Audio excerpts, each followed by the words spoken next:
Good evening, ladies and gentlemen, and welcome to another episode of the Unicus Radio Hour. I'm your host, Robert Stanley. It's a pleasure to be with you again.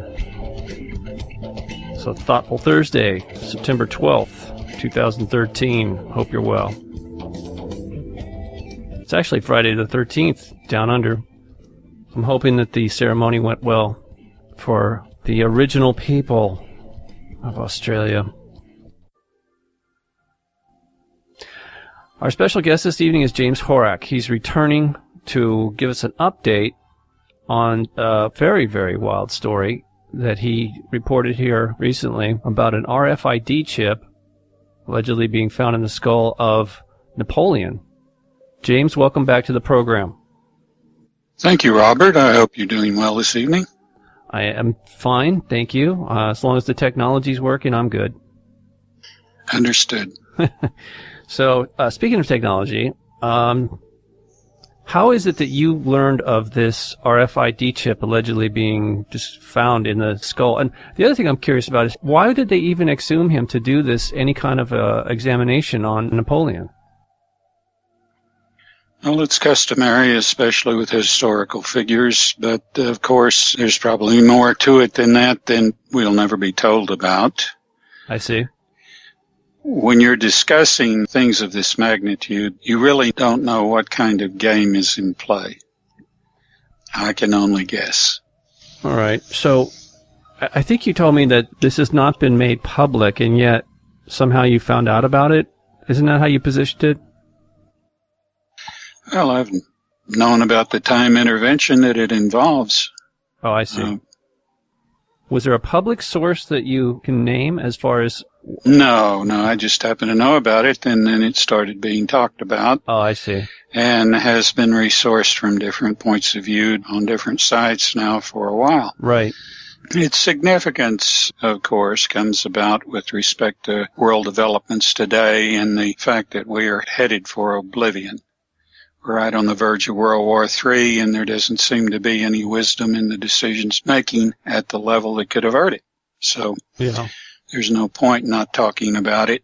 It's a matter that is very difficult to comprehend for most people because I make a simple statement over and over again most people can't put their heads around, and that is, if time travel is possible, has ever been possible, will ever be possible, it is with us now.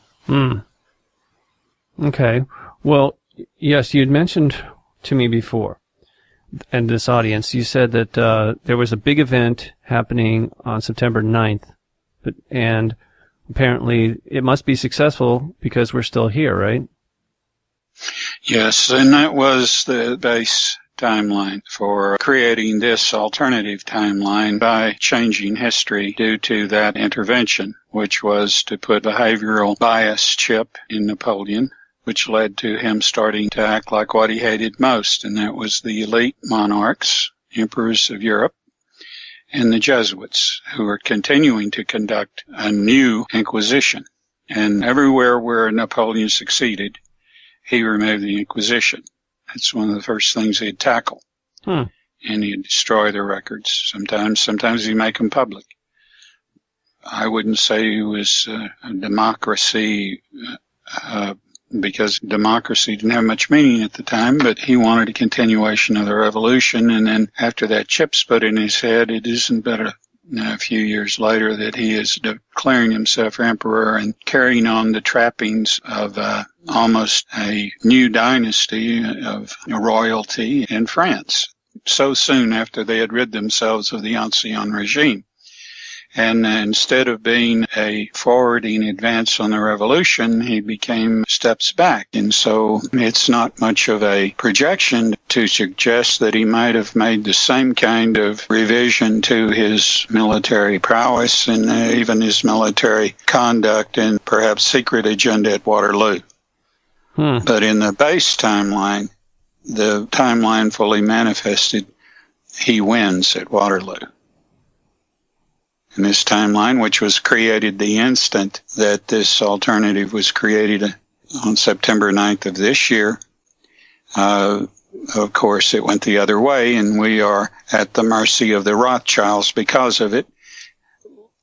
the loss at Waterloo enabled the Rothschilds, who had foreseen this, which suggests who was instrumental in what happened on September 9th, to plot out a method of investments that brought them equal in financial power and prowess to the Crown of England. And since that time, they've enjoyed gathering wealth and concentrating that wealth into machination after machination, World Banks, the IMS, the Internal Revenue Service, and so forth, being able to afford their own private army we call the Illuminati, which is an army of gangsters. And from there on, being able to establish such influences as to provide for a wholly Jewish homeland where they could concentrate their wealth and have complete control over the government. And that's what exists today in Israel. Okay, so when you say complete control of the government, you're talking about the Israeli government or all the government? The Zionist government of Israel. Okay, gotcha. And do you think they're the ones behind this move towards Syria? They're a big part of it. Of course, you have to understand who they serve. They get their power from being part of the State Department's chief concern over protecting the interests of the Seven Sisters or the big oil companies. Right. So right now, the concentration is on the IMF, the IRS, the constituents of the international banking system, at this time continuing to float the petrodollar. And the petrodollar is the only thing that prevents hyperinflation in this country overnight. So you have a number of people that are brought into being duplicitous in this move against Syria and eventually Iran, because it is part of a 7-stage move against the Middle East to take over that part of the world and to bring closer a full implementation of the New World Order in all its trappings, which to 99% of us, not 95%, but 99% of us, this works against not just our best interests, but our lives. Yeah, I think you're talking about our future. So does the base timeline still exist? Of course. It exists in full manifestation, and this one does not. It's still not fully manifested. Okay. It can't be. It can't be. So it's sort of like a shadow of the original? Yes, it's a trailing shadow. That's very well put, because, I tell people to do this all the time. If you will get a program in which you can plot the sky at night from your location and the date, go out and make a comparison, you'll see it's never exact. It's never what it should be according to that program. And sometimes it varies a great deal, like the sun is setting way too far to the south or the north, or the moon isn't where it should be as you track it across the sky, even in migration. Number of anomaly, of course, these are all dismissed. If you will notice, the geological, the archaeological, and historic anomalies are as easily dismissed and put away on a shelf and forgotten, no matter what the evidence and no matter what is professed one way or the other in trying to reconcile them, that there is. And that has been conventional science and astronomy's attempt to suppress awareness for 50 years. Give you a good case in point, if you will ever try to find a transient lunar phenomena that existed and was in the public domain for 275 years, it's now classified, but it'll back up many of the things that people like Jose Escamilla and my late friend Kevin Smith discussed about the anomaly on the moon. These were records that were kept by astronomers faithfully for 275 years of anomaly that they would find. These included tracks along the inside crater walls, lights, movement, all sorts of artificial structures that would be there one moment and then gone the next. It's transient. Right. They kept faithful records of this up until the 30s, as a matter of fact.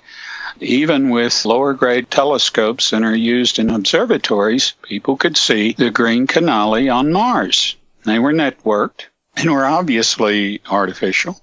And the more noticeable and more evident polar caps. Of course, up to World War II, these disappeared. This is one of the things that gave a lot of teeth to the Orson Welles rendition of War of the Worlds, H.G. Wells' War of the Worlds. What made that so credible is that in the announcement, it mentions this an attack from Mars and so forth, because people were still aware of these green cannoli. And, of course, they would repute them to intelligent life that built them. And, of course, it made it even more credible. Right, right. Well, okay, so what happened to the canals? Well, in the late 30s, there were flashes seen at both poles. The poles began to grow smaller and smaller, and the cannoli just went away. Whoa, okay, I didn't know that. I didn't know that. They just, okay. But, of course, it was an Italian astronomer, obviously, that named them. Right. And there's a history of this. But, of course, you know, as we talk, history is being rewritten more and more. Even events today that we had very close particulars about, articles written about, they're disappearing. There are people that go out that work for the CIA and the FBI and pick up books they don't want you to know about and destroy them. So this is an ongoing thing. It's not like the book burnings of yore. It is more subtle and more insidious because it leaves a lot of people like myself talking about things that I read about. And then I try to bring up, and there's no source for them. And, of course, back then, you couldn't believe that an entire issue, for instance, of the National Geographic would just disappear, not be in their archives or whatever. I can give you an example of one that just disappeared. And there might be some of your listeners out there that read that article and can say, yeah, whatever happened to that? You mean I can't find one anymore? Okay, what issue are you talking about? Within the year of Chernobyl, there was a 30-some-odd page article in National Geographic which gave a blow-by-blow description of what happened. And it throws absolute responsibility, the intentional responsibility of this on Gorbachev, who ordered it. And it gives a blow-by-blow description of how it happened. I can give you a summary of that right now. Please do. There was a group of men that showed up at reactor number 1. This building had 2 reactors.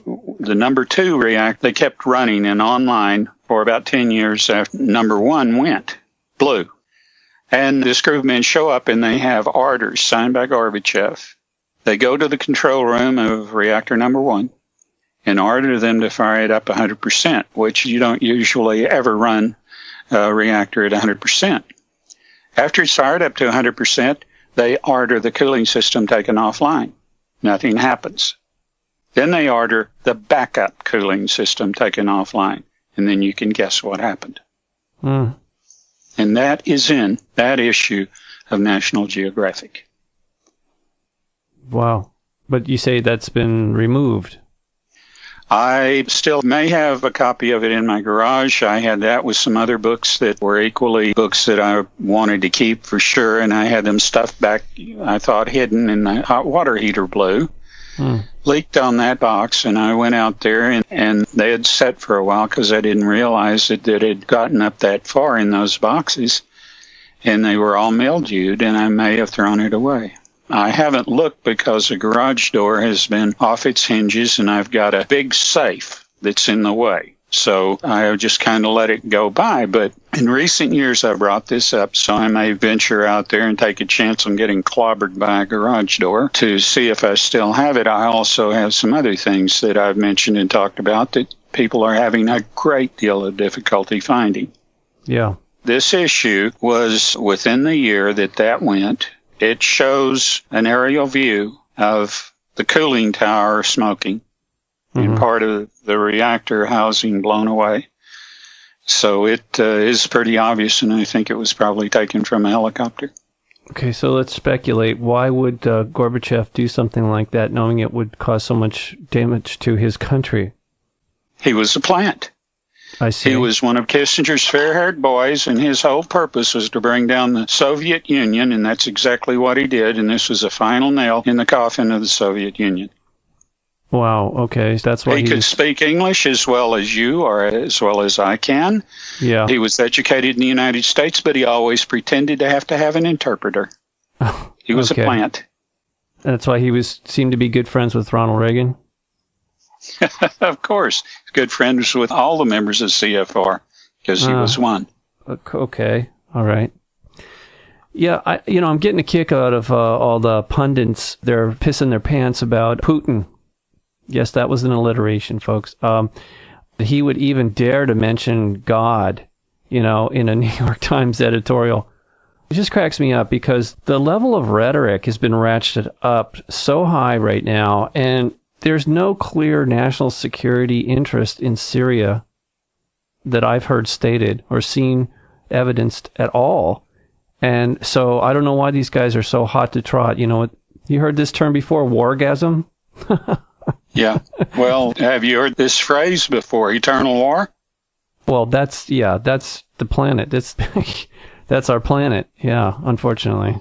This is also the policy that has been adopted by the globalists. All right. Now, is this part of, let's get back to what you were saying before about this divergent timeline that we're on. In the base timeline, are they peaceful over there, do you think? I mean, were we originally... I'm not allowed to say. I've already said something that I wouldn't have said before the 9th. Okay. And that is, I had a lot of people say, well, what's going to happen if this happens, if that happens? And I talked about how this is an alternative timeline, as partial manifestation, and suggested it had no hope of anything better. Also, that the monsters in this timeline would try to manifest this timeline fully by destroying the base timeline, which is the reason that you have CERN. They tell you that it's God particle. Listen, what I'm telling you makes a lot more sense than what they claim. Yeah. A lot more sense. I'm starting to see it now. I get what you're saying, James, but how... CERN. Okay, I'm sorry. How are we connected? How is this divergent timeline we're on? How is it connected, if at all, to the base timeline? It is reflexive. It's a reflexive connection. This is based on astrophysics. There are people that are probably out of work right now that are good astrophysicists that if they could hear me right now, they would probably say, yeah, he's been reading my dissertation, or he's been reading my thesis. Because what I'm going to talk about is, to them, theoretic physics. Nothing more, nothing less than theoretic physics. Okay. And that is that time travel being what it is, time travel enables an intervention or an intrusion. Now, if you have an intrusion, what happens? If you go in the future and you affect the past, what happens in between? Nothing happens in between, but you set an alternative set of options to progression, which is an alternative timeline. Now, if you sit down and reason, how else could it be any other way? But people here have a hard time wrapping their head around that you could go back in the past and affect the future, right on up to where we are now. That effect happens at the time that you intrude, or the period you intrude upon when you go back then. In other words, you stopped being fully manifested until this timeline caught up to now. Now it's still a partial manifestation, but it's reflexive with the base timeline. I see. So this is based on how can two systems inhabit the same solar system, even the same universe? Right. In order for that to occur, there has to be a reflex between the two. There are people that have conjectured, have dramatized this with parallel universe, parallel timeline. No such thing. No such thing. So what we have is a reflexive relationship instead of a parallel, where you have a duplicate and I have a duplicate, et cetera, et cetera. Why? Because from the point where you have intruded, everything's going to happen differently. Right. If it's a intrusion of any magnitude, like changing the outcome of Waterloo, which led to the change of Waterloo. It set Napoleon up to fail by changing his behavior, by changing his bias, by changing his character, changing his values. Understood. Well, I guess the question is, because I've been studying these things about portals, people passing through portals and coming back, not always coming back, but recently this has been part of my research. Is it possible that we could travel to the base timeline and back? Okay. Oh, you are so sly, Robert. You are so sly. A yes or no would be fine. Well, yeah, it's possible. Okay. It's possible. I mean, look, I understand you have constraints, but I'm trying to figure this out specifically because, well, Jerry's traveled somewhere. Jerry Wills, our friend Jerry, passed through one of these portals. But my other friend Eddie, in 1975, when he and his jet passed through some kind of a portal, he was still on Earth. Okay? Yeah. That was obvious. He was still on Earth, but it was very different. Everything about that island was different. It wasn't even on the map, but he was on Earth, and those were Earthlings. So now I'm starting to believe that the reason we're even having this discussion is sort of to help further my understanding of the dynamics involved, because, look, I feel a responsibility. We're addressing a lot of people here on this planet, and I don't want to just play mind games with them. I honestly don't know what's going on, but I'm trying to figure it out. And if I do get a clue, that's the whole point of this show, is I'm trying to share information as I find it and make these correlations. So that just came to me as I was talking to you. I started to see in my mind's eye that maybe this is the explanation for why people are, some of them are passing through these portals and returning. Very few of them return. It was baffling to me up until this very moment. Where are they going? Where is this other so-called alternative Earth? What is the purpose of all that? And I think you've answered it, although you're being a bit elusive. I understand why. I do understand why. If I say things that could go back and create a third timeline, yeah, that's another complication. Believe me, these get cleaned up eventually. Mm-hmm. Usually what happens with partial manifestations, it's like a clone. It's never right up to par with the original. And as you clone a clone, of course, you degrade until you get something that is of no profit to obtain at all. Yeah. This is what happens to timelines. And Stephen King produced a book and a movie of something that makes no other sense except in the fact of what happens to alternative partially manifested timelines called Langoliers. And in that movie, the only sense that movie makes is these people are in a base timeline. Somehow they get drawn into an alternative timeline just before it is being obliterated or cleaned up by people that are responsible for maintaining the continuum pure. Wow. And, of course, it's dramatized. I mean, you don't have these critters eating trees like you do in that movie, but nonetheless, and I will say this because I keep getting pressed by people, that's not a good enough explanation. We want to know why, since we know so many good people, this can't persist. All these lives he's spent experience can't have meaning. And I say to them that in a universe where there is a consciousness constantly looking for variation that adds new dimensions and new values to existence, do you think that if you become something spectacular, something of value to that equation, that you won't persist? So that's all I'll say on that score, but it's enough if you think about it. Yes, I do. I understand what you're saying. And, okay, so the divergent timeline that we're on that is partially manifest, what can we do to improve this situation, if anything? Clean up the planet, clean up the corrupt governments and the corrupt systems.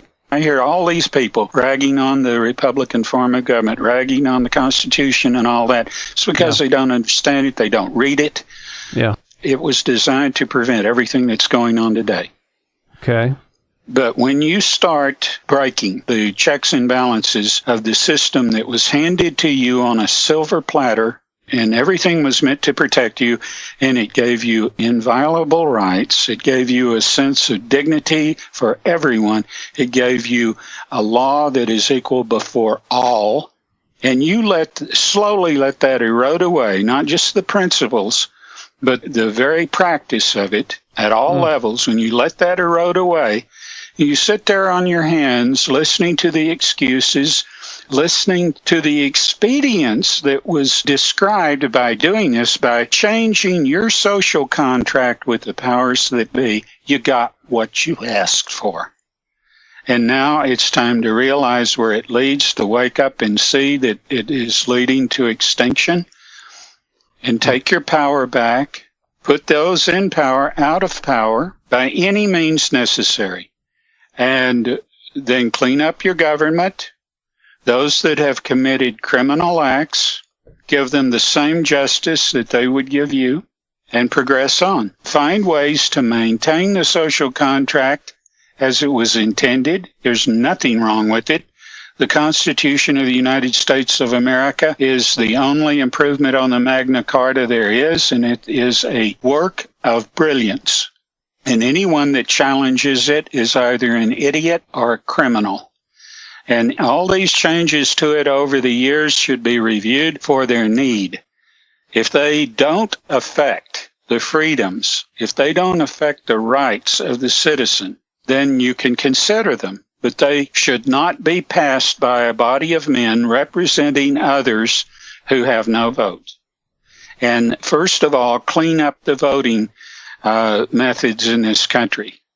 There is a movie called Hacking America that is a documentary, and everyone should see, to see how the last two elections, or the last three elections in this country have been decided. It will outrage you. There should be no PACs. There should be no lobbies. There should be no one bribing politicians with campaign contributions to change their vote. That's corruption. If you don't know that, and it can't be spelled out to you, then you're an idiot. You're a moral idiot. Yeah. And the fact of the matter is, this boob in office right now has just allowed anyone to make any campaign contribution without any disclosure whatsoever. Wow. Everything that he's done is to make things worse. Yeah. Now, I know there are people that have made excuses for him and said, oh, well, he's just a puppet. He has to do what he's told or he'll get killed, like Kennedy? Like Kennedy and like Robert Kennedy. Oh, yeah, sure. If that's the best you can do in apologizing for this tyrant, I pity you, because you don't have the historical knowledge of a plum. Well, since you'd mentioned Chernobyl, what is your take on Fukushima? And I said that correctly. Yeah, Fukushima. Yeah, that's the one. Yeah, exactly. It's only about 5,000 times worse than Chernobyl. Okay. Because Chernobyl was contained. It was one reactor, and it was contained enough that they could continue operating the reactor at the other end of the building, and people could survive. Of course, they were getting potassium iodide that had been shipped from the United States to help them. Because the Soviets, even though they had the second leading nuclear industry in the world, didn't have potassium iodide. And the AEC determined in the 50s that potassium iodide was the only treatment for radiation sickness there is. And the reason for that is it saturates the thyroid and prevents iodine-131 from getting in there and destroying your thyroid. And once your thyroid is gone, your blood immunity is gone, which any kind of other isotope is going to kill you much more easily. Plus, you only have one other form of immunity left in the colon. And guess what happens to that the first time you're giving any antibiotic? It sterilizes your colon. So now any kind of disease, even mumps, measles, or chickenpox, can kill you on the spot. Wow. Okay, so I guess what I'm trying to get at is, was this on some level intentional, the way they set that up? Absolutely. Absolutely. It seems like part of the Georgia Guidestone's plan to murder a large portion of the population.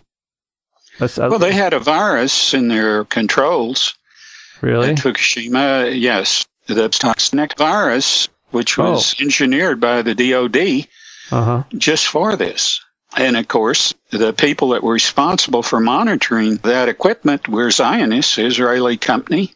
Yeah. And, of course, they also, since everything was shared with the Israeli military, they also had toxic virus, which would give a false reading that there was water pouring in on the cores when there wasn't. Oh, good Lord.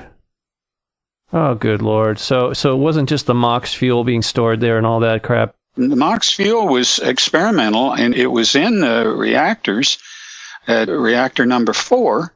But here's the forte. They had thousands and thousands of tons of spent fuel rods that they were storing where? Over the cores. That's crazy. That's crazy. Yeah, that's I'll crazy. tell you something even crazier, Robert. And there is a nuclear expert that came out, and he was giving the truth about reactors and everything and saying if people would do what they were supposed to do, if regulations were maintained, if there weren't shortcuts taken to save money and everything, nuclear energy could be safe. But the fact of the matter is, that's not going to happen in this world. No. Hence, they're not safe. Right. And since the Crown of England owns most of the uranium deposits, they're not interested in companies taking these spent fuel rods and upgrading them the same way you would do ore. You can reconcentrate them and use them over and over again because the energy is there. It's just diminished. Right. So what you do is you reconcentrate it the same way the ore is. What do they do with uranium ore? They don't go out and find it highly radioactive. They go out and find it. They take and grind it. Yeah. They concentrate it. They use different methods to get the non-radioactive material out of it till it reaches a certain level of concentration, and then they cake it, set it out in the sun, and they can tell how fuel grade it's getting by the radon gas concentration giving off of it, which also will create a sense of time loss in anybody that's around it. That's where they first discovered that they could create time losses. Whoa. So, time loss? What are you saying? Well, there's lost time phenomena associated with the abduction. And the Black Ops figured out how to do that once they noticed what part of the brain the radon was affecting. And so that's part of... See. Okay. Yeah. Okay. Then they concentrate this further until they produce a metal pellet. And that's what goes into the fuel rods. And, of course, you can go through that process. You can take a spent fuel rod and take these pellets out, melt them again, reconcentrate, do the same process until you have a fuel-grade fuel rod again. And, of course, it's just as cheap, if not cheaper, than starting with raw material. Right. And the big thing is that you don't have any waste. So why isn't it being done, James? Well, the Queen wouldn't make her next $1 trillion as fast. Okay. All right. Okay, this is truly mad science. Don't they have any awareness of that they're going to literally kill the planet? You know, I don't speculate on what mad men and mad women understand. Because madness, by definition, means that their understandings are not stable. Yeah, I know. I know. I don't expect you to get into their head on this, but I just felt like I should ask it because it seems just so completely, utterly insane to be headed down this road. So, again, just if you can, please explain this divergent timeline that is not fully manifest. Is there still a possibility that it's just going to evaporate? Oh, the timeline? This one we're on, not the base timeline. This timeline, unless something remarkable happens and it saves itself, will evaporate. Okay, as you put it. Well, you could, I don't know what else to call it, dissipate. I mean, whatever. Same thing. You also mentioned or intimated that there were entities that were monitoring the continuum. Yes. So that obviously they must be monitoring the situation here pretty closely because it is utterly corrupt and unsustainable. So maybe, well, look, I'm not going to cry over it, honestly, because I know that there are other timelines. As you said, the consciousness continues on. It may be in a completely different way, and that's fine, because I'm not thrilled with what's going on here at all. No. Not to bum people out. Well, I'll tell you this, and I've said this before. Yeah. When the time comes, there won't be but a handful of people that want to live on this planet any longer. You mean on this timeline? Those in the future? Well, I speak of it as a planet because to their senses, it's a planet, you know. Oh, sure. Yeah, it's virtual, but it's real enough because we're all in it together. You are real. You're real to me. Yeah, understood. And I don't have to be here. Okay. All right, well, thanks for being here. You know, I got the sense, too, yeah, that's one of the things that was really puzzling to me was my friend Eddie, which is not his real name, when he went through whatever it was, that portal, and was on the other world, how different the people were, and yet, I mean, like, far more perfect. And they knew a lot more, even though they lived what we consider to be a primitive lifestyle with no electricity or technology. They still had everything they needed, but the main thing that they actually had to do was respect nature and take care of one another, because everything else was provided for them. Everything else. Exactly, and he should have stayed there. Well, he was, at some point, he wanted to. Look, he was a young naval officer. He really felt like he needed to get back to duty, but he couldn't get a radio signal out, which was very weird. His emergency radio / transponder wouldn't work. It was pinging back, which he'd never heard before, couldn't understand. I mean, he lost both his engines, and the radio, of course, once he lost the power, he couldn't radio out. And they obviously couldn't track him. He was gone for 6 months until the elders, he started getting depressed. And so they said, it's time for you to go. And he's like, what do you mean? I told you that from the day I got here. I needed to get back to my unit. Well, they realized that he couldn't be happy there. Yeah. The hard thing for people to understand, because they're all technician motivated. You know, they want a bigger and better deal on their cell phone. They want a bigger television set with 3D and with this and that and all. And this is fed to them. These aren't values that are innate. Right. Believe me, people would rather feel secure. People would rather have leisure time.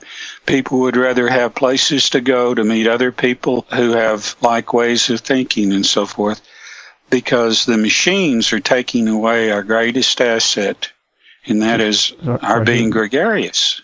Look at these little monsters that pilot the drones thinking that it's just a game and are killing people, innocent people, and now they have the double hit. You know, what kind of madness and meanness and nastiness is a double hit to wipe out the people that go to help the survivors from the first hit? Oh, I didn't know that. This has got to be the lowest humanity has been in a long time. Yeah, we've lost our humanity. As you said, we're becoming more machine. Yeah, these parents that desert their kids to the video games need to take a lesson from this. Yeah. They really do need to take a lesson from this. They are deserting their responsibility towards their children. They're deserting their responsibility to society at large. Yeah. And I don't say that wanting to be forgiving at all. You are participating in your own demise, as a friend of mine likes to put it. But the important thing is to understand, and the point I've made again and again, is that one of the best things that can happen to a civilization, whether it's here or in the base timeline, wherever it is to be invited in the extended community, because you don't have to worry about anything after that. You really don't. Other than being disrespectful, because then you've really screwed up your relationship with the tribe or the family. Well, you wouldn't be invited in there if you maintain collective or personal aberrancy, because that's just the way it is. But the real issue has never been technology. It has never been anything other than culture. Right. There are a lot of people that live, you know, like your friend, who visited an island where people were living a pastoral life. Yes. There are many ETs that elect to live like that are members of the extended community. They live like that. They develop innate abilities, things that they can do with their mind because they employ them. Right. You get mixed up in this rat race. What do you employ? You don't employ anything but a degraded sense of value.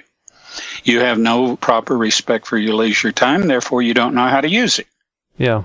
So you're constantly under the thumb of the man, and you're moving like a rat, going through a maze. And that's no way to live. That's no way to grow. That's no way to sustain higher values and to grow from the point of maturation all the way through your life.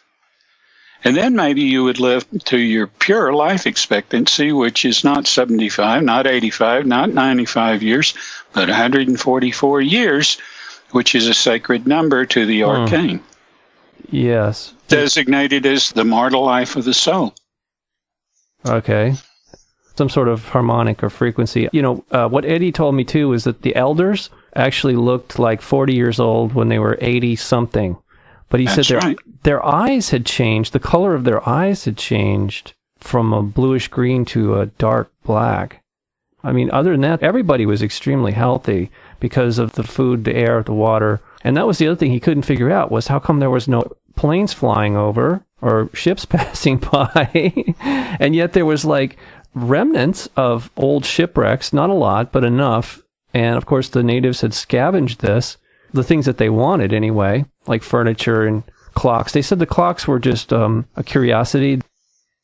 They said the ticking actually, they said to him that it helped him sleep better. At least the elders thought it was soothing. That's what they used it for. They certainly didn't respect time, did they?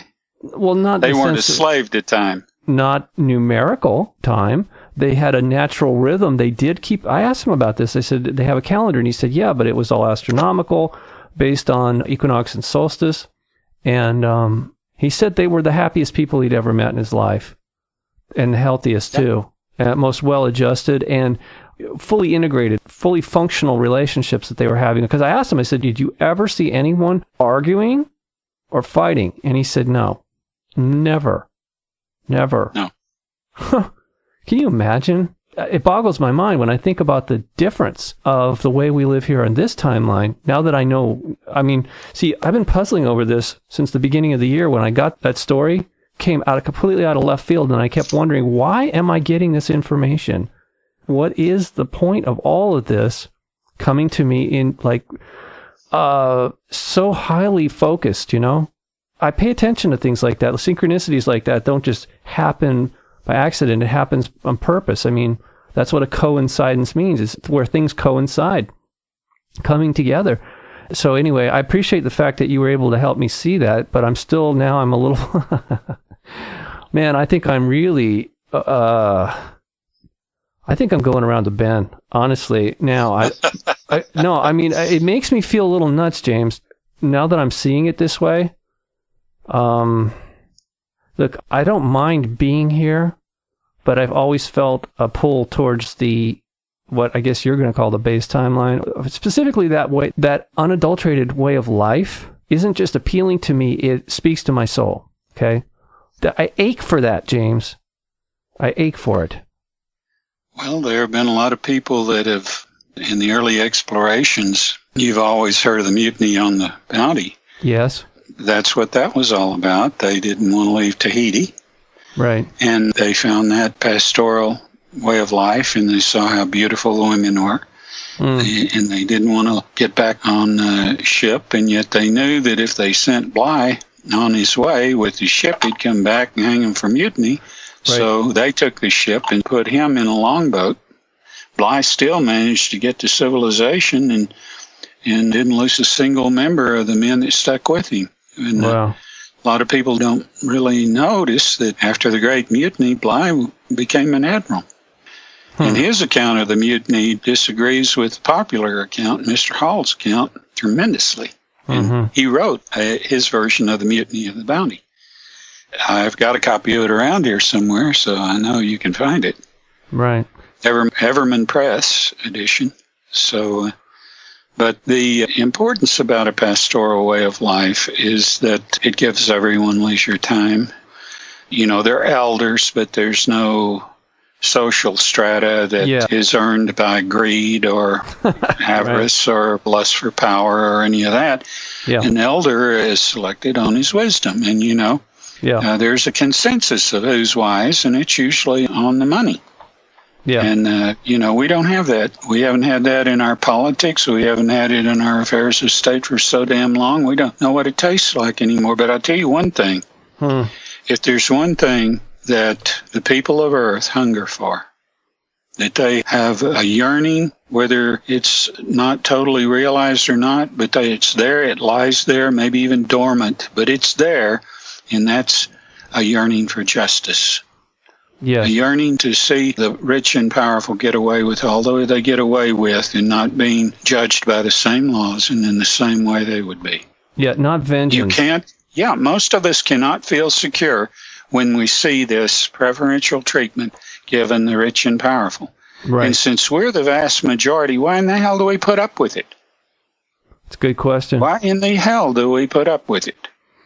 You know, as far as I'm concerned, what anybody does to their body is their business. Yeah. If they want to put lye in it, if they want to put heroin, whatever they want to put in it that they can get without harming other people, the crimes occur when you harm other people. If it's yourself, that's your business. That's your business. And the way that the law is tied up in knots in the legal system over this war on drug BS, and the same is true with the way that it has dispersed our liberties and our freedoms to the winds, this war on terrorism. Why, the biggest terrorist I know is sitting in the White House. Yeah. He wants to bomb cities now for some actors playing roles of people getting nerve gas that the Syrian people never produced, never had, and there's no reason to believe they did. And if you fall for that, you still haven't learned the lesson of the weapons of mass destruction BS we were fed to send our men and women into death traps in Iraq.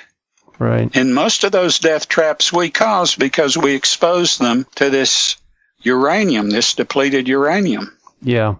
So how many children, innocent children, do you think are going to kill with these bombings that Nimwit in the White House has planned? Mm-hmm. A lot. Yeah, collateral damage, they call it. There is no such thing. I know it, right. I understand that. But no such thing. You know, they made Jews in concentration camps wear the Star of David. Uh-huh. If you want to make a globalist tyrant wear what best resembles them, put a bomb on his shirt, because that's what he would do to all of us. Right. George's Stones are just the tip of the iceberg. Look at the murals at Denver and International Airport sometimes. Yes. Yeah. It's telling. It's a cult of... It has been all along. And it's been envisioned that way since the late 50s. Murmurs of it are all over Foreign Affairs, which is the periodical of the Council on Foreign Relations.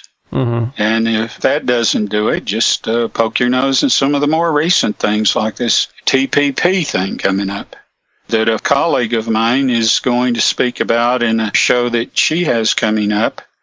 And she has learned on it. I'm not going to give much away because I'm interested in what she has to say. It's always an interesting surprise for me to see what people come up with on their own. Yeah. I'm going to take a little break here. I'll be back in a few minutes. Can you please hold or take a break for yourself? And we'll be right back. Thank you. All right. Something you said about IMF recently, there was a news bulletin that the Fed said that they wanted to stop buying bonds, in other words, monetizing the debt, and the IMF forbade them from doing it, which I thought was kind of crazy.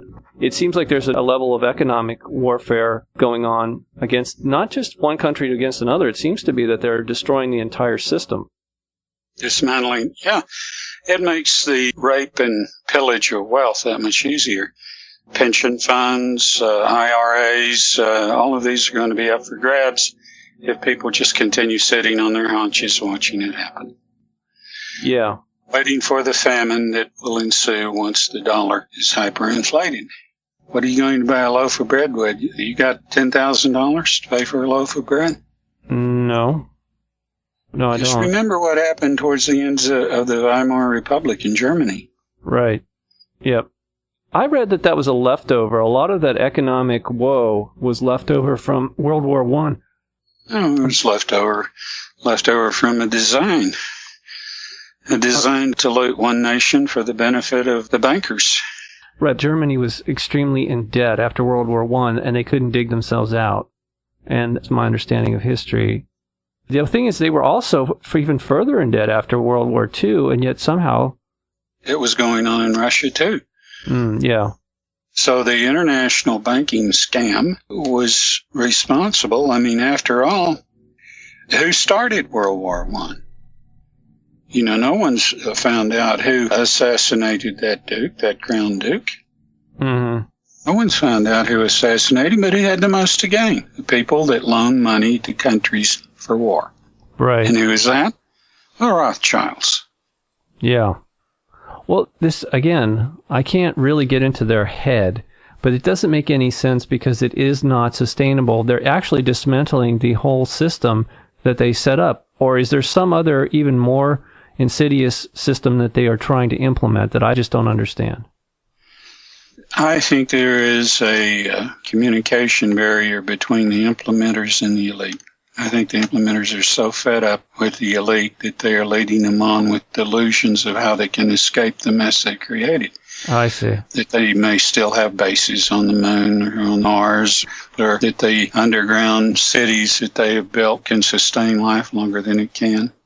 Like I said all along, they go into holes, they're going to die like rats in the hole.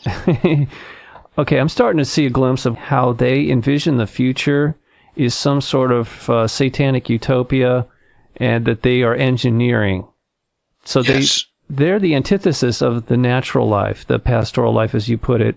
That actually explains a lot why they've gone out of their way to dismantle what natural systems existed on this world for a period of time. They've been systematically destroying all the tribal people, degrading the Earth's ecosystems, turning us all against one against another. Let's look at what some of their programs are. Do you know who administers all the federal parks in this country, in the United States? No, I don't. United Nations. Oh, okay. And they have troops in them. They have all sorts of mechanisms operating in them because these are areas of wilderness that any opposition would use to conduct a war of opposition and a guerrilla-type resistance against them. Right. So they're getting rid of their cover. Oh, God. This is what deforestation in Vietnam was all about. This is their mentality. This is their mindset. This is why they're getting rid of, we're deforesting the Amazon basin, where 20% of our oxygen comes from. When BP didn't use all its Corexit in the Gulf of Mexico, they shipped the rest to Australia. And now they intend to use it on the Great Barrier Reef, where 30% of the world's oxygen is produced. They've dumped plutonium waste in the Atlantic Trough, where another 30% is used. Now we're up to, 70% of the world's oxygen? Wow. Now they're working on the Pacific Ocean. 30% right there. Yeah. Where's our oxygen going to come from? Yeah. Yeah, you're right. Yeah. I'm actually feeling a little overwhelmed tonight, James. Because you've really expanded my thinking or my awareness of what's going on here. And it's making me feel very ill at ease. I wish I could do it more cheerfully. Well, you're such a nice person. I mean, I really enjoyed speaking to you off the air, too, last night. And I know you're not being malicious. I think you're just being completely honest, which I do appreciate. But it's like the messages that you're giving me and this audience are extremely sobering and painful. I mean, I'm just telling you honestly what's happening to me, the reaction I'm having to this. And it's not because of you. It's just because what you're conveying here. Well, most of us, including me, don't want to harm another human being. We don't want to harm most animals. Yeah. Now, bed bugs, I have a thing about. Yeah. But we don't want to harm. We don't want to cause suffering. And it's a hard thing to know that if we have to stand our ground, because the only reason that we're not already done in is because Americans won't give up their guns. Right. But we'd have already been interred, we'd already been done away with, and we'd be in the ground. Just fertilizer. They had this plan back in 2000. Mm-hmm. And I say this not to make you feel worse, but to feel better, because the fact is they have been set back in their agenda schedule now 3 times that I know of, maybe 4. Okay. So it can happen, and, Obama's not having his way. He doesn't know what to do because he's had his way up until now. Even though that there have been a number of people that have sufficient grounds to have him impeached, He knows he's been sitting on his laurels because he knows that the Supreme Court is packed and that those stooges in the Supreme Court won't do their job as far as judicial review, determining what is constitutional and what is not, because anything that he writes into executive law can be reversed by a decision of theirs that it's unconstitutional. And just about everything that he has signed into law under executive order is unconstitutional. Right. So there you have that they are part of the conspiracy, right. And many of them are Illuminati. Right. Right. Which is directly connected to the Jesuit order. I do mention this in the conclusion of my second book, Covert Encounters in Washington, D.C. Did I send you a PDF of that, James? Yes, you did. And okay, good. Oh, okay. Very, right. Very good. Very good. Your work is impeccable, and you are correct. In fact, Disneyland is kind of a microcosm of Washington, D.C. Well, Disney himself was a 33rd degree Mason, so it's That's not right, a surprise. Yeah. That's what he was. And what's interesting is that you have 32nd degree Masons still telling people that the 33rd degree doesn't exist. Yeah. You notice that? What I was told by a member of that organization is that the inner circle is truly isolated. The outer circle of Masons do not know about. That's right. Yeah, so they can be honestly ignorant. Willfully, even. Yeah, willfully at some. Yeah, because they probably suspect these things, but they can't voice. Okay, so you'd also mentioned the NSA to me off the air about that they're spying on everybody. I think the way you positioned it to me was that they're using this information to blackmail people. Well, that's what they do in Congress. Uh-huh. They provide an administration with all they need to swing hinge voters. Yeah. And get things through that shouldn't be passed, and they're doing it now. Right. Of course, you can create crime. And you can create crime inviting people to fancy parties without their wives, where there are a lot of call girls present, and there are all kinds of drugs and fine wine. Yeah. And you can set them up. If they don't go for that, if they don't fall for things like that, you can set them up. And there are various ways of doing that. And if they don't finally go for the brass ring that you will end up putting in their nose or worse, you can clone them. Okay. Is that your opinion that cloning is far more advanced than we've been told, or is this some awareness that you actually have? It is being done. Okay, well. And not only that, but there's so many things in the second technology. I point this out to people. I say, let's take an example that you can see for yourself. Mm-hmm. If you look at Lady Gaga's poker face video, you will see a woman that has thick thighs, structure that will not conform under any circumstances of conventional workouts or anything to the figure she has now. And the reason for that is her body's been sculpted. And this involves secret second technology, where the bones are softened and reshaped. That's far more advanced than cloning. Well, that might explain why she's been having problems standing up or walking recently. It would. Yeah. It would.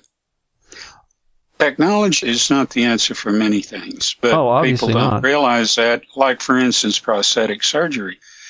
For instance, having your knees repaired, your hips replaced, if you understand how complex that was and how it takes a team of doctors to do it well, and that you're not going to get a team of doctors and that you're not going to get that kind of professional attention, then you wouldn't be likely to do it, would you? You'd take your pain. But there are a lot of people that get benefit because they have a good doctor or they have a team of doctors or they can pay. Yeah. And there are a lot of people that don't, that are always worse off. And that's not the individual thing. It all depends on the degree of attention that they get, which is too much dependent on what they can pay. Yeah. Getting back to the NSA Project Echelon, I had some other weird alphanumeric designation prior to being called Echelon, but specifically the Pentagon wanted the ability to spy on or monitor the activities of politicians because they found them to be completely untrustworthy. At least that's what it was written in it was the language of the original mandate. But I think your explanation is better, that they want to control, manipulate through blackmailing these people, knowing your every move through this system. because obviously it's not for terrorism. It's not being used for that at all, and it is global. The way they get around the constitutionality of it all, or the lack thereof, is by, again, this is my understanding of what I've read, was that they'll ask, let's say, for Great Britain to spy on our citizens, and we'll do the same for them. And that way we get around, so just exchange the information, and that sort of doesn't end run around any kind of legality. Yeah. When Kennedy was assassinated, when JFK was assassinated, all the cameras in Dealey Plaza were taken, and if the film wasn't removed from them and destroyed, the cameras were, except for one. That was a photographer that was in the most prominent place that got the best series of videos obtainable. Videos that show not only the president being shot, but shows who shot him if you can find the unedited version. You're talking about the Zapruder? Yes. Okay. Yes. That wasn't confiscated. He was in the most prominent place filming that whole affair, yet his camera wasn't confiscated. I don't know, but I thought he turned the film over, then it was edited and handed back to him. Not for years. No. Not for years. Yeah. And then when it was, in order to keep him quiet, because he knew what was on it, and so did half the other intelligence agencies in the world who had their own ways of acquiring copies. Yeah. So they could blackmail. Oh, I see. I see what you're saying. So they could blackmail, yeah. Okay, so he made a lot of money off that, but he was paid millions of dollars to keep his mouth shut about what frames had been removed. Oh, my God. All right. But why wasn't it removed? It wasn't removed because he was a Zionist working for Israel. Okay, and so Ruby was part of that too? Yeah. Yeah. Yeah, but Ruby would never have made those sacrifices. Ruby was a bagman for the mafia. Ruby had worked for Carlos Marcello from New Orleans because that was a territory of Marcello's. Uh-huh. He had run a casino for Jake Lansky in Cuba, and he had a lot of stakes. Right, but he was running the Carousel Club. He had afforded a connection between the mob and the police. Right. Frequent visitors was Officer Tibbet. Frequent visitors was Lee Harvey Oswald. Right. Frequent visitors were some of the people that were indicted by Jim Garrison in New Orleans for conspiracy to kill JFK. Mm-hmm. In fact, I can tell you some things about that. I can tell you some things that happened the day before the assassination there that tie Ruby, Oswald, and David Ferry together. Okay. Since you brought it up, go ahead. Jim Garrison's investigation was leaked prematurely. The night that it was leaked, David Ferry, who figured prominently in the conspiracy, committed suicide, supposedly. Right. His picture shows up in the Dallas Morning News the next day in Dallas. A taxi cab driver goes to the news desk that morning, right after he reads the paper and says, I can put this together. He said, on the morning before the assassination, I drove Lee Harvey Oswald, Jack Ruby, and this man, David Ferry, from Love Field to the Carousel Club. Mm-hmm. Now, to back up that, there's a lawyer sitting there in the club at the time at a booth eating his lunch. And in come the three of them, and they sit down at a booth right next to him, and he remembers the conversation verbatim, gave it to the Warren Commission, and the Warren Commission dismissed it. This is even mentioned in the Warren Commission report. They dismissed it because, get this, and I quote, memory was too good, and unquote. Well, okay. Since when is that a problem? When it's uncomfortable. Yeah, or inconvenient, yeah, obviously. Yeah. Wow. Yeah. And take Earl Warren. Earl Warren was head of the commission. Uh-huh. He visited Jack Ruby in his cell after Jack Ruby killed Oswald. Jack Ruby was upset, and he told Earl Warren, if you'll get me out of Dallas to Washington, D.C., I'll tell you everything I know, because if I even start here, they'll kill me. There's a transcript of this conversation, and here are Earl Warren's words. If you are afraid something you might say would be dangerous to you, don't say it. Jesus. Okay, so everybody's compromised on some level or complicit, right? Robert, if they hadn't had the whitewash all prepared and set in, they would never have done it. The same reason that the man that made the kill shot was sitting less than 4 feet away from the target. Wow, that close? He wasn't the grassy knoll then? Wow. His driver, the limousine, Secret Service. If you ever watch this Zapruder, you will see Kennedy hit with the first shot. He brings his hands up and they go to his face. Suddenly, he brings them up to about his chin. Suddenly, his head goes back, and then the kill shot with his brains flying out the back of the head. After his head goes back. What causes his head to go back? The limousine is accelerated. It's the driver of the limousine who knows exactly where the kill shot will be, where his head will be, because he can anticipate in microseconds. I've seen that. Okay, I've seen that. William Cooper was the one who started talking about this years ago. I attended one of those lectures. And he was right. Of course, Bill Cooper was speaking from a learned point of view. That's why he was killed. He had a real copy of the gemstone file, one no one else has ever seen. And he tried to get that out, and he was told that if he got it out intact, they'd kill him. Wow. He was working on that. He was producing copies that weren't perfect, but then he had worked out a code where he would release one here, one there, and then the code would tell people how to put it together to get the real truthful one. And it'd blow your mind. Okay, didn't know that. It tied in on Onassis. Yeah, I did read part of that last night after talking to you. Now, the other thing you'd mentioned to me, something that I guess you actually have put it out there on a different show, is this thing with Captain Robert McDonald. Yeah. Okay, and I've seen the picture now of this thing. Now, some people say that this is an artist's, like a sculpture. It is. We were fooled. We were hoaxed with that picture. That picture is turned up, and since then we realize that Rob McDonald has been hoaxed. Okay. He's been given something because this is such a sensitive area. This is bigger than Roswell. What is? He was... The town? What has happened there in Holland where he lives.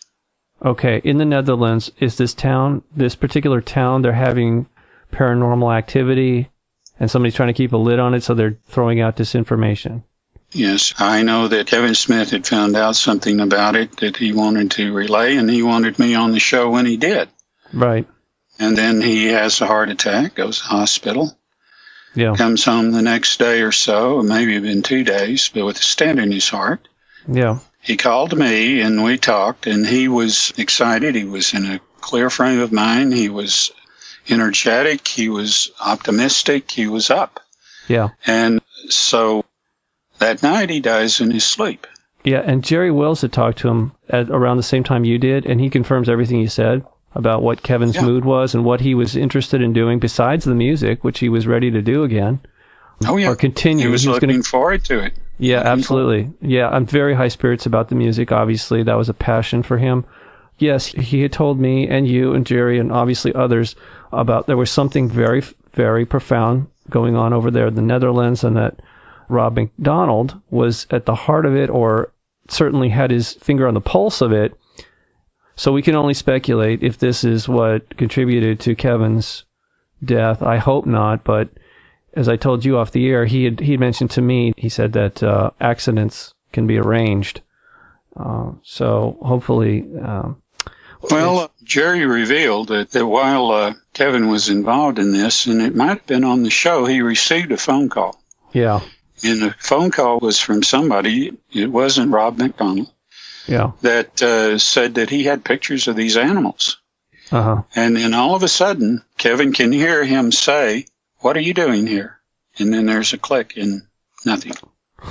So we're talking about something here that they are pulling out all the stops to suppress. And I'm hearing all kinds of stories. At this time, of course, they have pulled out, but they have left their cleaners. And their cleaners are working over witnesses.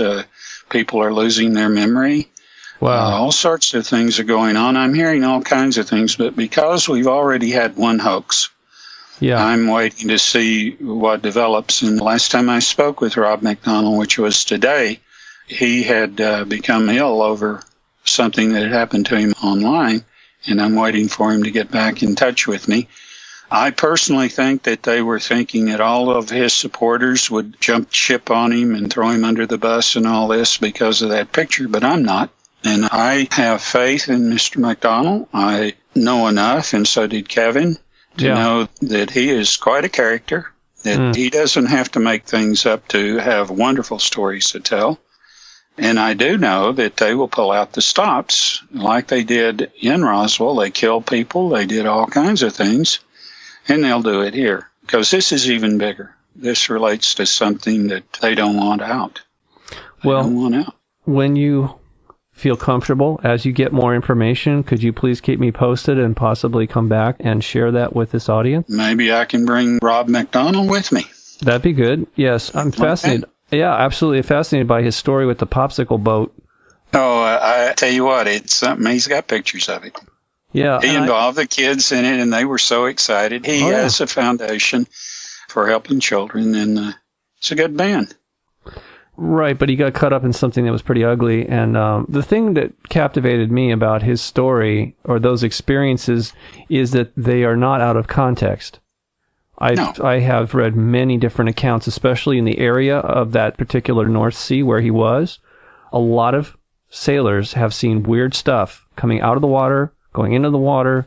So it wasn't a surprise to me other than the level of containment that's going on and all the blowback that he received just for, having the experience. Well, obviously because there was a lot of international media focused on his ship and the journey. So I guess that's where they felt very uncomfortable that they even have a woman who devoted her life since 2009 to rag on him. She's got a site online that she advertises as CopenhagenUFO.com. Mm-hmm. You can go there and see for yourself. There's not a thing there on UFOs. It's all ragging on Rob McDonald. Every bit of it. And you can read between the lines if you want or whatever, but you will see that it's disingenuous. It's malinformation. Yeah. So what put her up to that, do you think? And who does she implicate in it? It's interesting, too. I won't say because this is a person who is in the ufology community, and Rob and I both have tried to contact him and see if he is actually connected to her, and she claims that he is, but he won't answer. So but I won't name him because it's not what we do on these shows, is it? No, I'm not personally interested in doing that, but there is information coming out that's going to actually, take down people that are allegedly researchers and reporters in this field. As I sent you that link, I got another link today. Apparently this information just keeps coming up. It's not going to go away. It's very ugly. I don't want to be involved in it, but the reason I even know about it, as I told you off the air, is because my name was being thrown around too. You're about as clean as a person can get. You don't make any side steps or anything, so I'd stand up for you, Robert. Well, thank you, but I'm just saying that I thought it was something else entirely that caught me up in that, whatever the heck that is that's been going on. But anyway, look, I'm sorry I'm being vague here because I obviously can't talk about it, but maybe I shouldn't even brought it up. But exopolitics is being pulled apart. It is. I know. Yeah. I see this all the time. Of course, if I had to pick between who was telling the truth and who wasn't, I would go with our good friend Albert Weber, who I don't agree with on a lot of things, but I've never known him to be disingenuous, and he has always had some wonderful people on his shows, hosting, like Lauren Murray, who I think a great deal of. Right. She is absolutely right about Fukushima being a genocide, a tool for genocide. Wow, I know. That's unfortunate. I wish she was wrong, but that's all I can conclude either. I mean, I'm not a whistleblower or... It does remind me, though, since you brought that up again, coincidentally, when I started working for Honda Research and Development in 1985, I was given an assignment, aside from helping to produce a very innocuous monthly newsletter for upper management, I was given the task of doing a special report about fusion reactors, which I thought was weird. Fusion? Okay? Not fission, but fusion? Correct. Wow. Yep. Actually, specifically, aneutronic fusion reactors. Wow. That were, and actually are, portable. This technical term is flight weight, meaning that you don't need to bolt it to the ground. Or build lead plate shields. Yes. Aneutronic They don't produce isotopes. Right. And there's very little neutronic radiation, so therefore you don't need the shielding. The trick was maintaining at least the way I understood it, was maintaining the magnetic bottle or the containment field of the reaction or reactor. Supposedly it wasn't strong enough. I learned, now this is really nuts. I was doing this because I needed money for the family. And yet, I'm trying to think what it is the anniversary of the America dropping the bomb on the Japanese, right? Mm-hmm. And in the local newspaper, because that was part of my job, in order to help create a monthly newsletter, I would have to go through multiple newspapers every day and digest it, summarize it, and put it together. Well, as I'm reading the local newspaper, there was a editorial from a veteran, retired vet, military guy, who had said the Japanese had their own bomb program in World War II. He says, if you doubt me, read this book, Japan's Secret War. So I had a few minutes on my hand. I looked into the local phone book. I found this guy's phone number because he published his name. And I said, excuse me, sir, I just read your editorial. Are you serious about this? And he said, well, did you read the book? And I said, no, I just read your editorial. He says, well, read the damn book and then you'll know how serious I am. And I thought, okay. And I thanked him. I hung up. And later that day, I went and looked for the book. I actually ended up buying a second copy to send to my uncle, who is he's retired military intelligence. He'd served in the Pacific, not only as a fighter pilot, but then he was part of a security detail for the nuclear weapons program in the Pacific. I let him read it, and he goes, well, that certainly explains a lot, you know. Wow. He didn't disagree with the damn thing that was in there. In fact, even my manager, when I brought it up to my manager at Honda, he's like, oh, yeah, the Allies grabbed one of our centrifuges and threw it in the Tokyo Bay. And I'm thinking, this didn't make it into the history books at all. But what is alleged in that book is that they were pretty far along. They were actually working in concert with the Nazis. Because if you remember, that was part of the justification for the program. We can't let the Nazis get their hands on it first. We have to beat them to it. But there's no mention of Japan, right? Yeah. Right? And the thing is that they were spying their asses off on us. They had a special team down in Mexico City at the Hotel Majestic. And they were just handing out $100 bills like it was candy to certain Mexican nationals to come up, cross the border, literally cross over into restricted areas where nuclear testing had occurred. And they would fill their pockets with dirt and then bring it back across the border so that the Japanese could then analyze it. But in any case, they had a secret laboratory, a place called Honan, Korea. So shortly after we detonated the first bomb, they detonated their first test bomb in the bay there. Yeah, they were pretty close. They were really close to doing that. And there was a lot of other technology that they had that is not being really admitted to. So I spent almost 2 years on that report. Well, here's how it went. I was going around making phone calls and also actually visiting certain facilities like campuses. I was tracking down something that had been written by a physicist. I think his name was Bogdan Maglovich. He was talking about how great it would be someday and all this stuff. And I think he was at the University of Irvine. And when I went there to look for him, he was already gone. People remembered him. So I had to go to various places and track this down. It made me really uncomfortable. But my family needed the money desperately at the time because we had a young child and my wife was staying at home. So I was dancing on a very fine line. I really was, and I knew it too. Because they told me, I should say my manager told me, that all the information was going back to a secret laboratory in Japan. Mm-hmm. They never published this. This was like, not publicly. They've never admitted it. I try not to talk about it too much, but since, you know, the days of Fukushima, I guess I'm over it at this point because Japan is probably not going to survive something. Unlikely. I understand. I guess I'm trying to put this into context for people.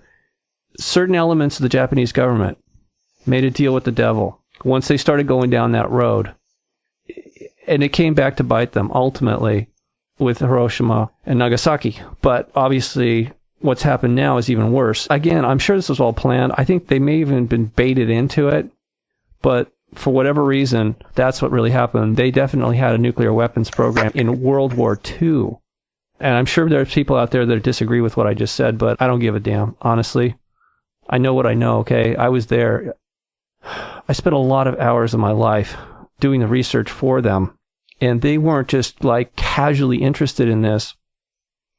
What I also found out was that we were doing it too. We had these flight-weight reactors. Of course, they were fission, but they were mounted inside bombers. The main motivation there was to have an aircraft that never really needed refueling so that they could just drop nuclear bombs. Why not? A nuclear-powered bomber, right, with nuclear weapons.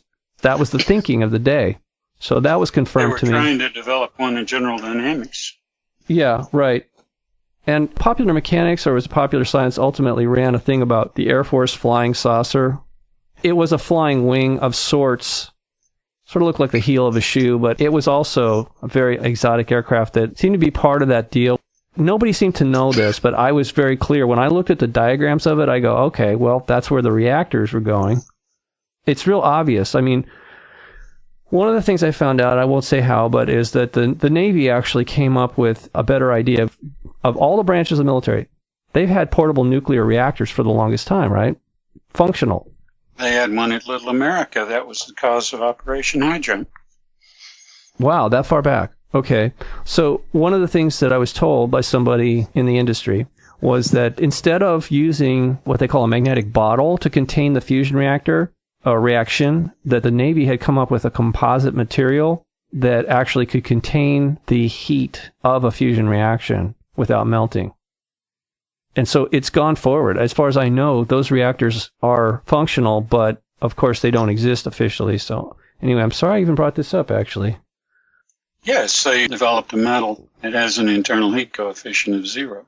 I can tell you how they developed it. Yeah, I figured you would, because you had mentioned what you told me about how the advanced metal structure, the way it was formed in a vacuum, sort of a crystalline thing. It reminds me of what Marshall Vogel had said about alleged pieces of metal that he analyzed from Billy Meyer. Yeah. It sounded exactly like that. We have had people on this earth, in this lineage, like the Moors, who could do just astronomical things with metal. And they used meteoric iron. And I saw a very elaborately carved handle on one of these blades, these knives made of meteoric iron.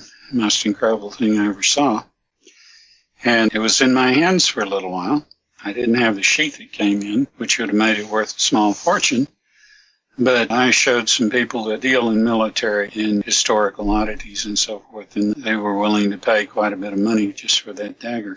It's made of meteoric iron. Wow. Black as it could be. Yeah. Well, I guess the reason I was going down that road is because there's just so much more going on. Oh, there was one other thing that really kind of ticked me off about the whole deal, and they haven't released it yet either, is that, specifically talking about Honda, was that they had developed a very small but extremely powerful turbine generator. Sort of reminds me of some of the ideas that Tesla had. But they were using these rare earth magnets, really powerful rare earth magnets, and spinning it up to high speeds. You could use basically any lean gas, which is clean, burns clean, and all they had to do was spin it up to a certain speed. They have a very fantastic Formula One racing program at Honda, so they know how to build piston motors. But see, this is the thing. People don't realize that Honda has all kinds of motors and designs. And this is one of them. You could literally hold this thing in your hand. It could power up an entire office building or a small city block. But it'll never go into production and be available to the consumer. No. Nope. And I don't even know why they told me about it, honest to God. And they were testing me. So one of the things that we were kind of tossing around, I worked in a futurist group. As part of marketing, we were always very forward-looking. We were ahead of everybody. We were looking at minimum 10 to 20 years ahead. Technology and trends. Futurism doesn't mean anything to anybody. But anyway, that's what we were doing. And so we were saying the best configuration would just be to have one of these things, a smaller version, like the size could fit in your pocket.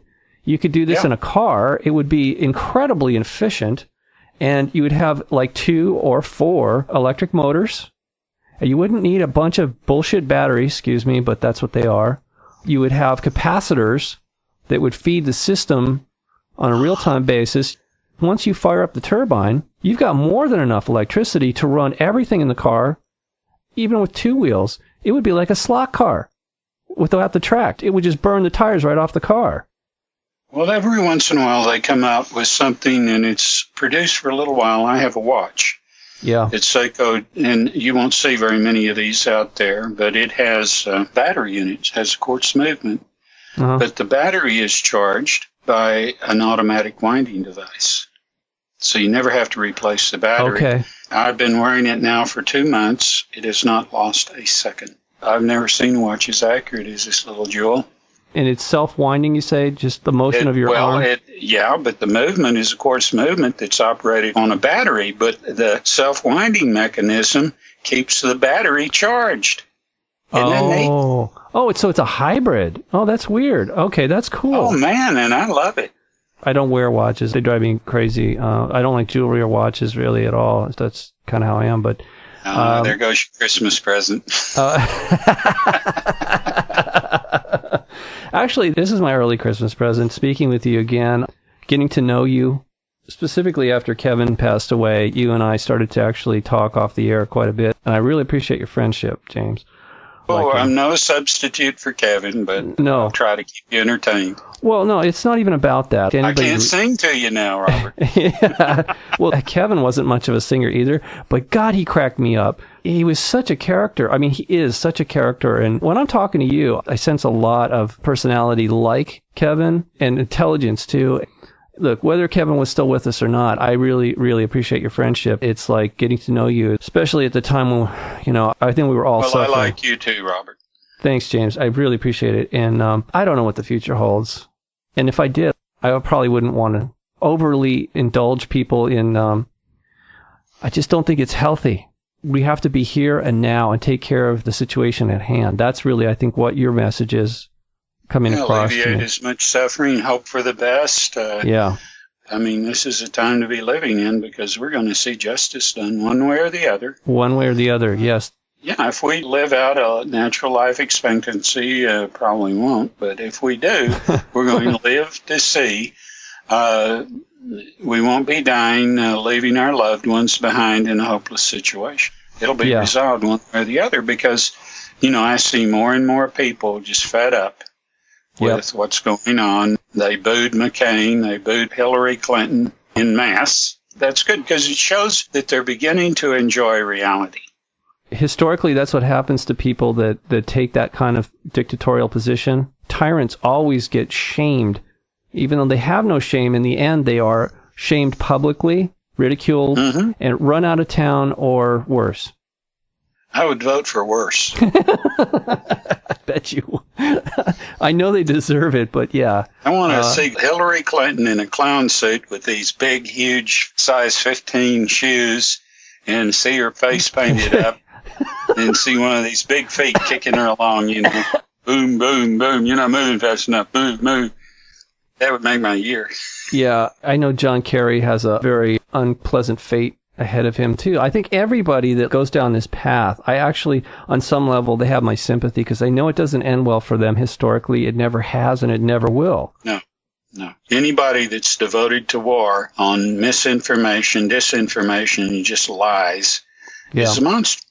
Literally. It's a monster. What they're doing is they're saying that my personal ambitions are more important than people's lives. It's so sick. It's just so sick.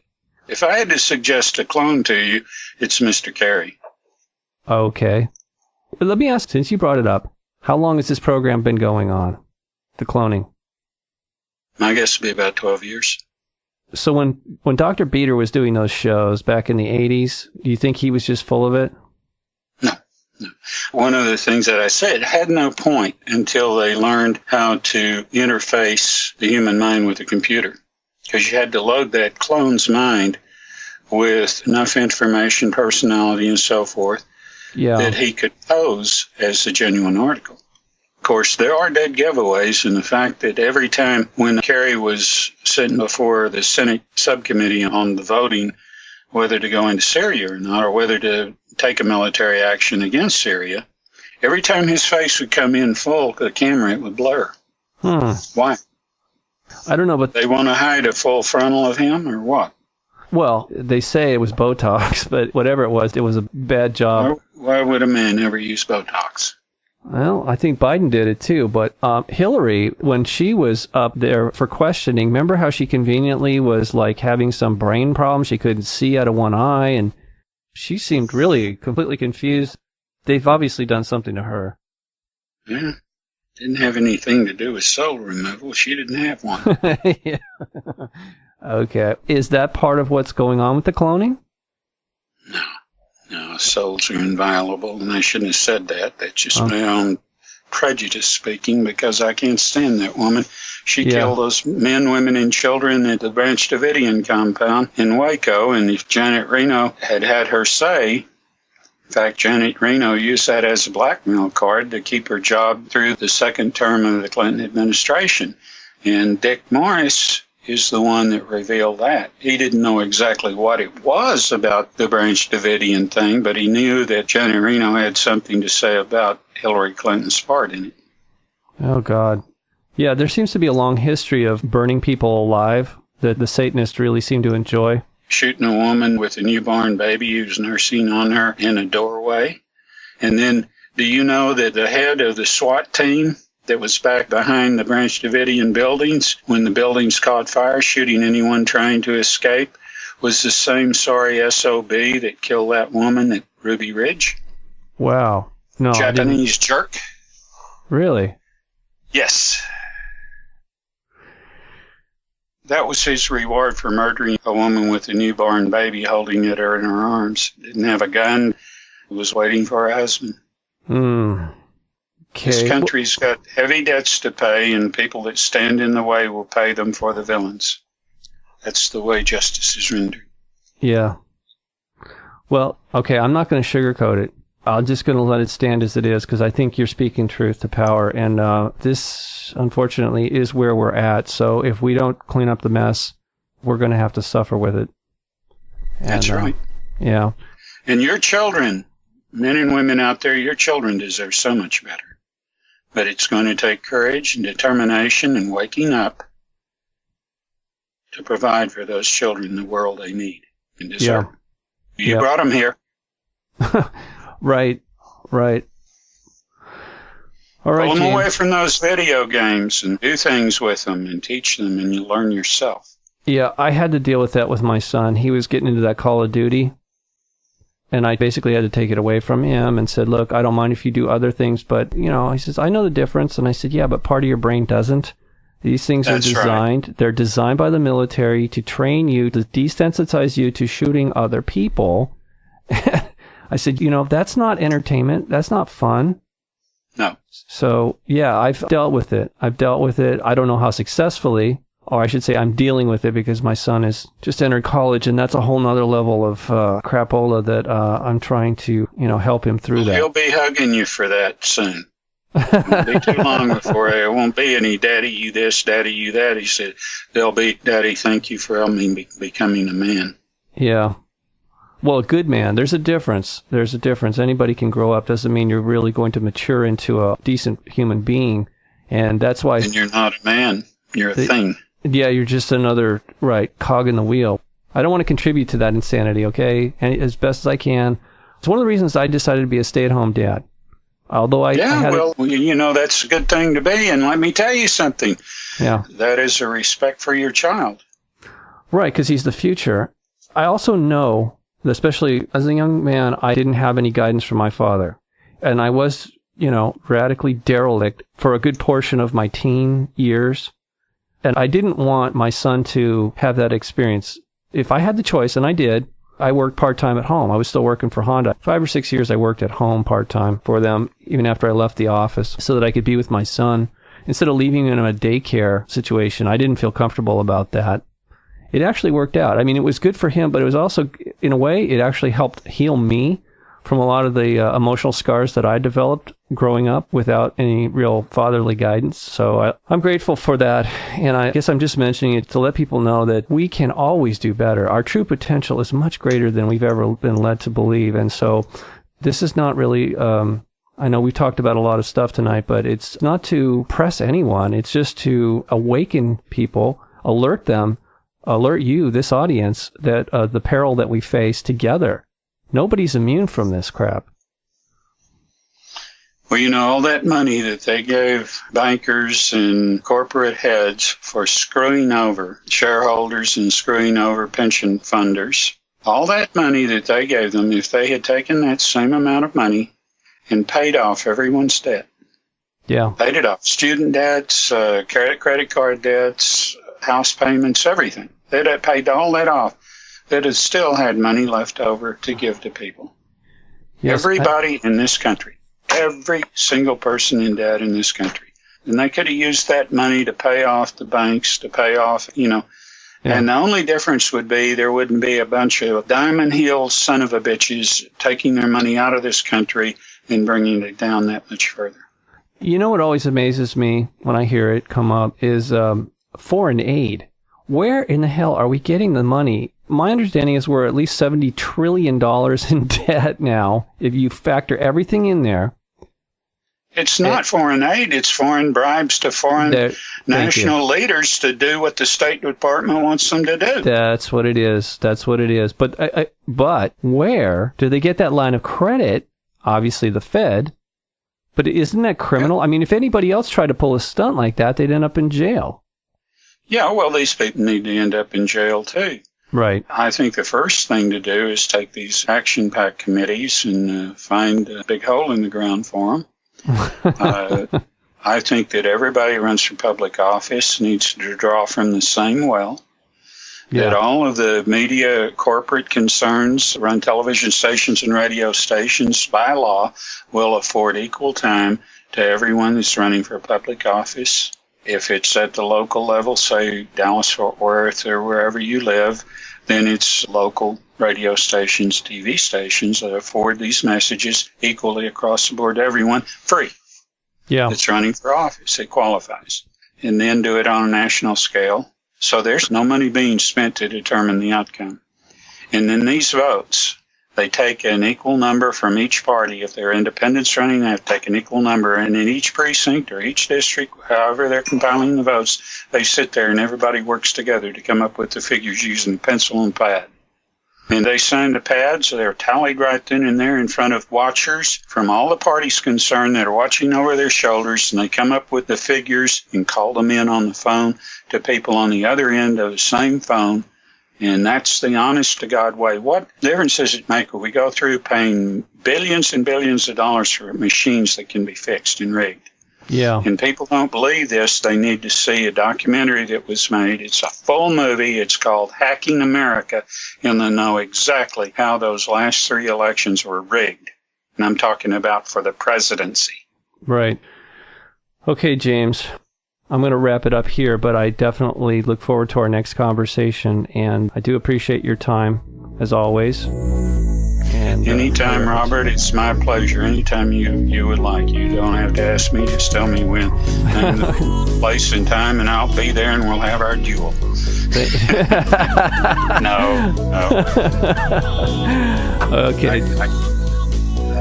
But no, I'm available. I think you're an honest person. I think you have your heart's in the right place, and I think your son is going to be very proud to call you father.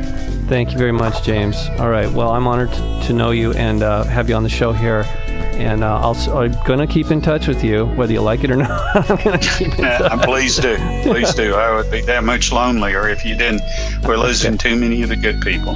That's for sure. That is for darn sure. Yep. Okay. Well, you take care. Thank you. You too. Right. See you later. Bye-bye. Bye now. Oh, God. That was a very interesting conversation. James Horak. If you want to see his website, it's emvsinfo.blogspot.com. Yes.